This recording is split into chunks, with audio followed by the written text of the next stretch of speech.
ஒரு சிறிய கிராமத்தில் இளங்கோ என்ற சிறுவன் வாழ்ந்து வந்தான். அவன் எப்போதும் உண்மையை மட்டுமே பேசுவான். ஒருநாள் அவன் காட்டில் ஒரு அழகான தங்கக் கிளியைக் கண்டான். அது காயப்பட்டிருந்தது. அவன் அந்த பறவையை வீட்டிற்கு எடுத்துச் சென்று அன்புடன் கவனித்துக் கொண்டான். பறவை குணமடைந்தவுடன் அது ஒரு தேவதையாக மாறியது. அவன் நேர்மையை பாராட்டியது. தேவதை அவனிடம் கேட்டாள், உனக்கு என்ன வரம் வேண்டும்? இளங்கோ அமைதியை வேண்டினான். அவன் ஊரில் இருந்த மக்கள் அனைவரும் உண்மை பேசத் தொடங்கினார்கள். சண்டைகள் மறைந்தன. பொய் சொல்லாத அந்த உலகில் அமைதி நிலவியது. இளங்கோவின் பெயர் எங்கும் பரவியது. உண்மை பேசுவது கடினமாக இருந்தாலும் அதுவே நிரந்தர மகிழ்ச்சியைத் தரும் என்பதை மக்கள் உணர்ந்தனர்.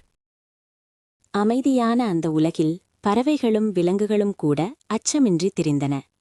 இளங்கோகளும் விலங்குகளும் கூட அச்சமின்றி திரிந்தன. இளங்கோ ஒரு சிறந்த தலைவனாக வளர்ந்தான். அவன் காட்டிய வழி இன்றும் தொடர்கிறது.